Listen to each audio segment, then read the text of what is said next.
Tendo la ndoa zuri na tamu huwa linakuwa recorded katika ubongo wa mwanaume ama katika ubongo wa mwanamke. Tendo la ndoa zuri na tamu huwa linakuwa recorded katika ubongo wa mwanamke na ubongo wa mwanaume. Sasa hapa ninamaanisha nini? Kuna baadhi ya wanaume wanaweza wasinielewe katika hii statement. Lakini ni moja ya vitu ambavyo vinatakiwa kuweza kila mwanaume aweze kufahamu na kila mwanamke aweze kufahamu. Kwa nini mwanamume anaendelea kuwa na shida ya nguvu za kiume?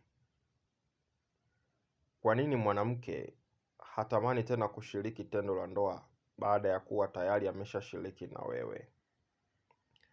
Kwa nini mwanamke anakosa hisia na wewe? Kwa nini mwanaume unakosa hamasa ya kutamani tena kushiriki tendo ama kurudia tendo na mwenza wako?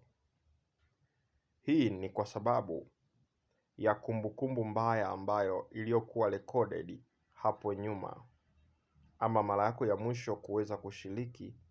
Kumbukumbu iliyochukuliwa ilikuwa ni kumbukumbu ya aina gani, ama ilikuwa ni kumbukumbu ipi? Mwanaume yote ambaye anayeshiriki tendo ipasavyo na kuweza kumfikisha mwanamke katika kilele cha hali ya juu, ama kumfikisha mwanamke katika mshindo wa hali ya juu, hilo tendo ama hiyo siku huwa inakuwa recorded katika ubongo wake. The same kwa mwanamke pia ambaye anayefurahia tendo la ndoa kwa mwanaume anayeshiriki naye. Naye pia kumbukumbu hiyo huwa haiwezi kufutika katika ufahamu wake ama katika ubongo wake.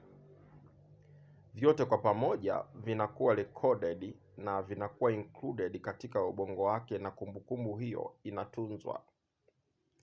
Kinachotokea ni kwamba kumbukumbu hiyo itamsaidia wakati mwingine anapokuwa anahitaji kuweza kushiriki tendo la ndoa.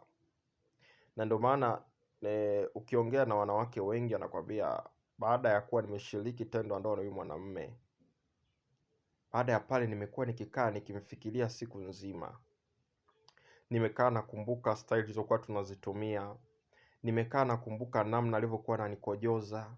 Nimekaa nakumbuka namna nilivyokuwa nafika kileleni, namna alivyokuwa ananilamba hapa, namna alivyokuwa ananinyonya hapa.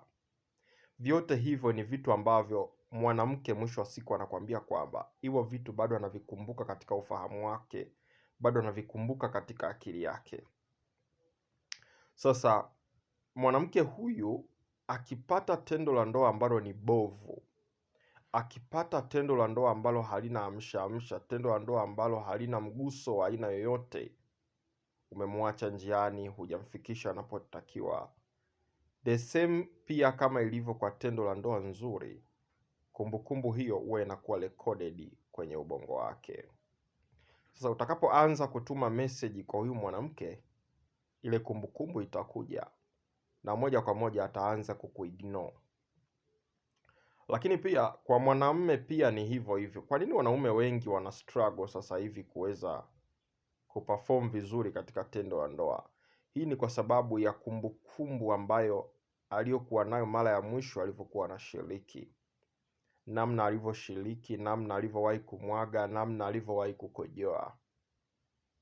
Kwa hiyo imempelekea kwamba kujihisi yeye ni mkosaji, kujihisi yeye hastahili tena kushiriki tendo la ndoa. Nilikuwa naongea na one of my client, akaniambia kuna muda paka ninamkwepa mpenzi wangu anaponiambia tukashiriki, kwa sababu naona kabisa naweza nikaharibu tena kama nilivyoharibu mara ya mwisho. Lakini pia wengi imewapelekea kwamba hata wakienda kushiriki anakutana na matokeo yale yale aliyokutana nayo mara ya mwisho. Kwa nini? Kwa sababu bado ile kumbukumbu mbaya ambayo iliyokuwepo katika ubongo wake inakuwa bado ipo.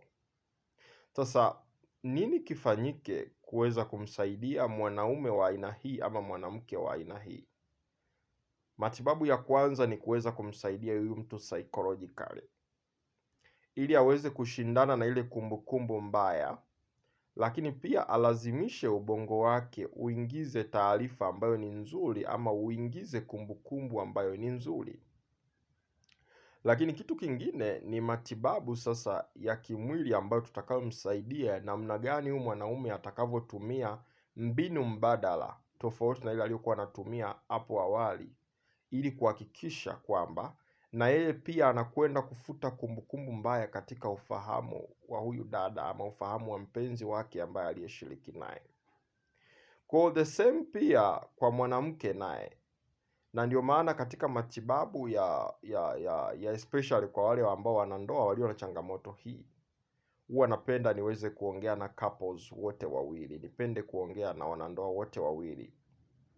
Kuna namna ya kuweza kumsaidia mwanaume, lakini pia kuna namna ya kuweza kumsaidia mwanamke. Kwa nini nasema tuweze kuwasaidia wote wawili? Kuna vitu ambavyo natakiwa niweze kumsaidia mwanamke psychologically. Kuna vitu ambavyo mwanamke anatakiwa aweze kujua namna gani ya kuweza kuvifanya. Hebu ungana na mimi katika video namba 2 tuweze kumalizia somo hili. Video namba 2 inakuja hapo chini muda sio mrefu.